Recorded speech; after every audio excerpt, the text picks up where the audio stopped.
Hi guys, my name's Subtutor, I'm the man on Silver Mountain, and welcome back. Now today I want to talk about something a little more positive.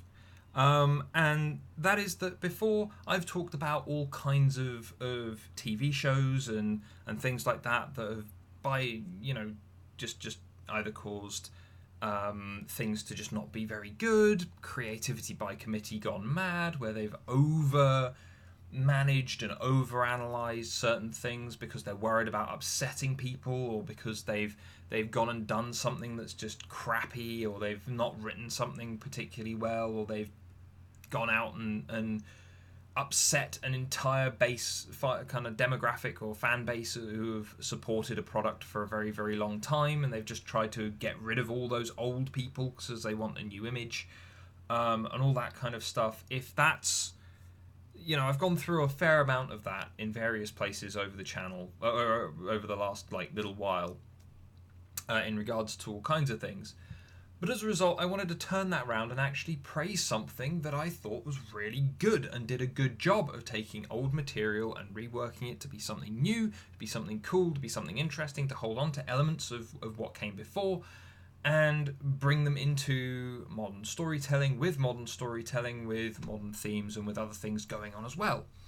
And that is Lost in Space. If you've not seen it, the new Lost in Space series is on Netflix, and it's 10 episodes long, and in my opinion, it's awesome. And I want to go through why, because I've seen a lot of people being a bit iffy about this. First off, one of the big things that people have been complaining about, which I feel is a bit superficial, which is why I want to talk about it first, is the appearance of Robbie, or what used to be Robbie the Robot is now just Robot in the show as it stands at the moment, and how he looks different. Well, yeah, the ship's going to look somewhat different as well. The sets aren't sound stages with polystyrene and cardboard cutouts anymore either. They're all CG, or they're done out in the real world. There's one particularly kind of striking scene from one of the later episodes where I'm not going to spoil anything, but there's just this field, and all they've done is color just wash out the green color of the grass and turn it purple instead, which isn't maybe the most scientifically viable thing to do, but at the same time it just looks really cool. It just stands out, it pops, and because they've done it to a real field and it's not seemingly CG, you've got an actress who's working in that environment, doing stuff in that environment, and everything around her is responding naturally, but it just looks so very different and alien. It looks really cool. But the other things that I've seen people kind of get their knickers in a twist about is that the old series was from, I want to say, the 70s. I watched some of the reruns when I was a kid. And I've watched it on and off when it's been on in various places, whenever it just happens to come across, whenever I come across it, and it's kind of just old-fashioned fun in a lot of ways. It's a family kind of semi-comedy. It's family hijinks in a weird situation. I would stick it into the same kind of space as things like what was it, I Dream of Jeannie and Bewitched and things like that were just fun and interesting, and had these little odd interactions, and they were normal family life in weird situation. And obviously you had the kind of Swiss Family Robinson kind of element pulled into the whole Lost in Space idea. But it was just that. It was just more fun. It was easily digestible, and it was wholesome for the time. Especially, it was what people wanted to see. It was this family getting along, doing things. Yes, you had your villains. Yes, you had your interesting things going on. But at the core of it, it was your kind of nuclear family. Your 2.5 kids plus parents doing. Going through life together and kind of growing and interacting, and just family hijinks. It was good, clean fun. Now you look at today, and quite frankly, even those kind of shows that we see nowadays have a lot more to them.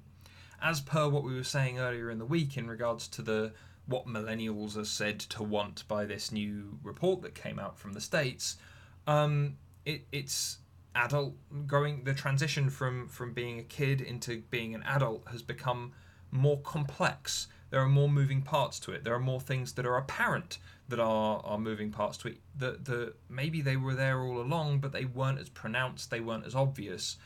And so as a result, yeah, guess what? To make the same source material, firstly, applicable and interesting to a modern audience, but also to make people kind of latch onto it, so they want to come back for season 2, so that they want to value so that they value the show and they want more of it.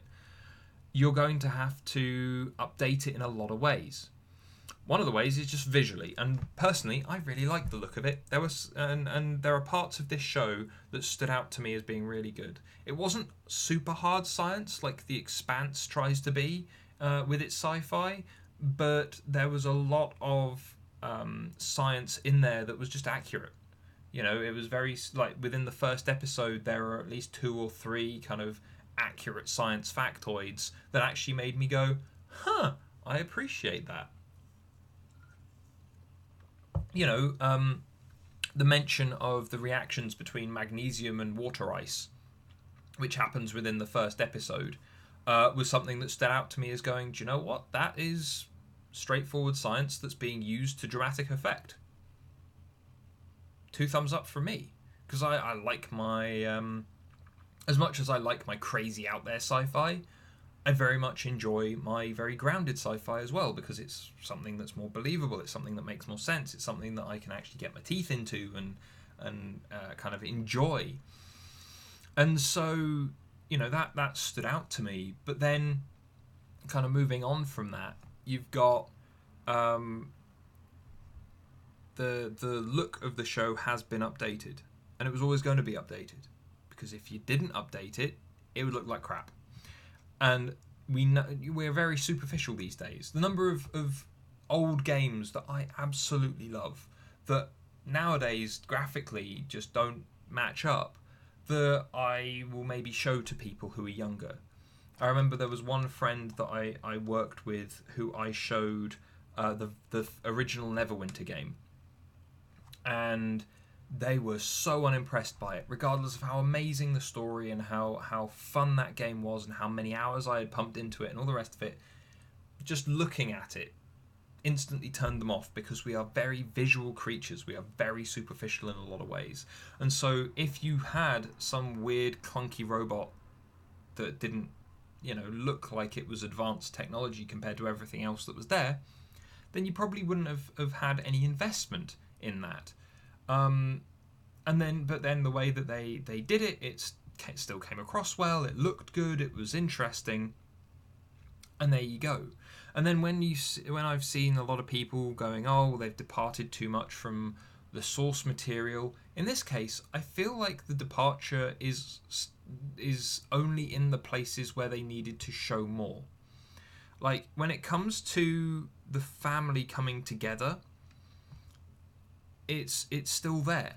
Like, that is the core of almost every episode, that the family are coming together to survive, that they are getting closer, that they are learning to deal with each other better, that they are interacting in a more healthy way overall. And yet the thing that stands out is that that's the thing that's being missed, because this is less entertaining, this is less fun, this is less just wholesome fun. And yeah, I'm sat here going, but life isn't wholesome fun. Before, with the original series, it was the idealized version of the modern family being thrown into this odd situation. Nowadays, there is no truly idealized version of the modern family, because the idealized version of the modern family often collapses around us. You know, the divorce rate is incredibly high.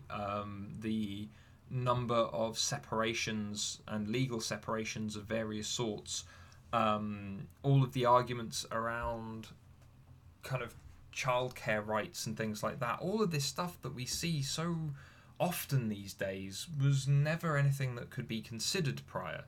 And so seeing some of those elements be incorporated into the story, and even if they don't follow through the entire thing, where they stand out as being solid and important and noticeable, they're things that stand out as making the show better, because it makes it's the right way to line up the themes of a show with the modern audience. It's not like with The Last Jedi or like with Star Trek Discovery, where we're going to take a whole load of kind of hot topics that agree with a certain political slant and drive them unendingly into a narrative that has no attachment to those things anymore.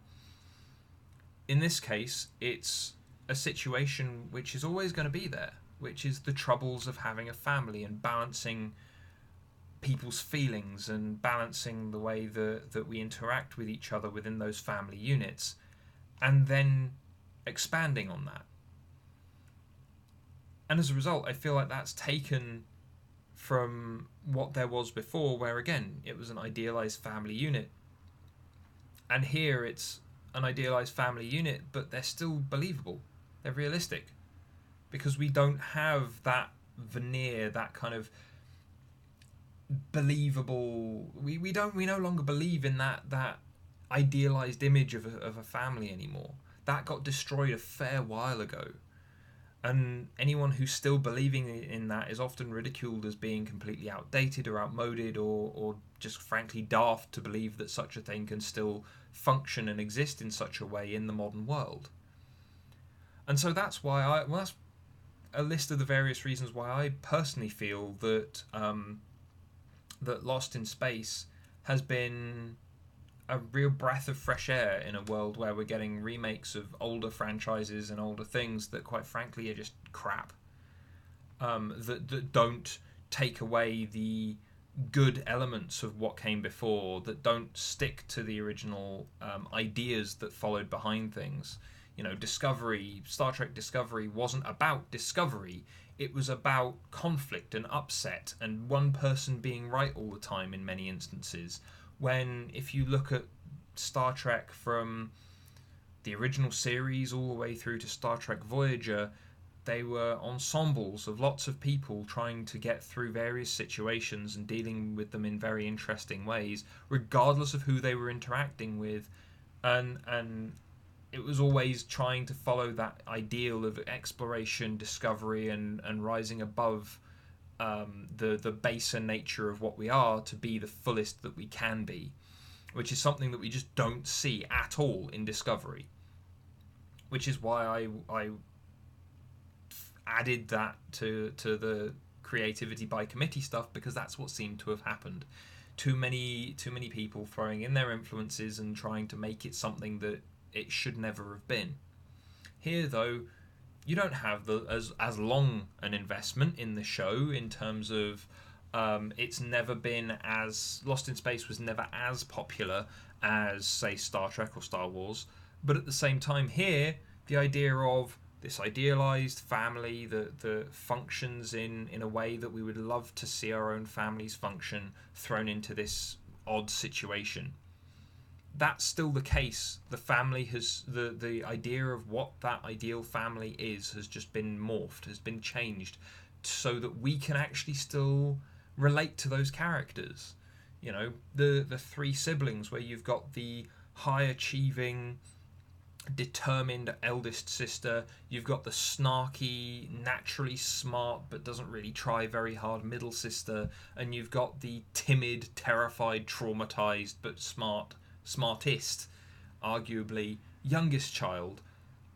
There are people who are going to be able to relate to those characters, either for being in the same situation or through just similar personality types or whatever else, and there are lots of people that are going to be able to relate in enough ways to make that stand out to them, though their interactions stand out to them. And that's why this has been developed in this way. This is why things have been put this way. And so to those people who are complaining about some of the various interactions in the show, again, I don't want to spoil them too much, but in regards to some of the interactions in the show that people have been complaining about because it doesn't match up with this hyper idealized version of this model family going about intergalactic hijinks from the really old show, I would say that for this show to be a success, and especially considering it's on a platform that is continuing to grow, and isn't just there for people to click off of. They want people, or rather, isn't just there running on TV, and it's more an effort to click off of it rather than watch it. Here, they want people to click onto it, and they need to. So it needs to be good. It needs to stand out. It needs to be worthwhile, or it needs to have some buzz around it. In this case, the buzz wasn't huge. There aren't a lot of people who are still Lost in Space fans, so it needed to be good.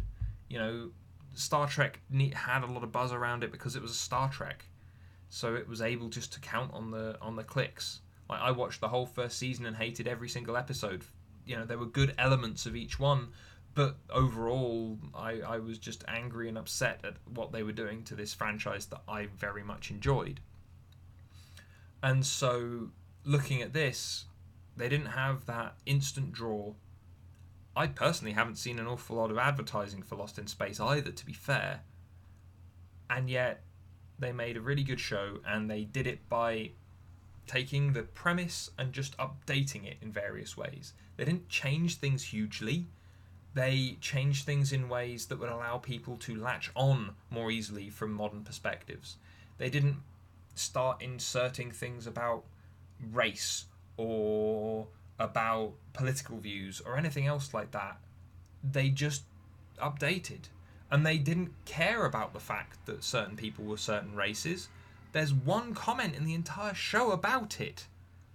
And that's purely to allow a good actress to play a part that otherwise people probably wouldn't want her to play. Quite frankly, this show was great. If you haven't checked it out already, I suggest you go do it.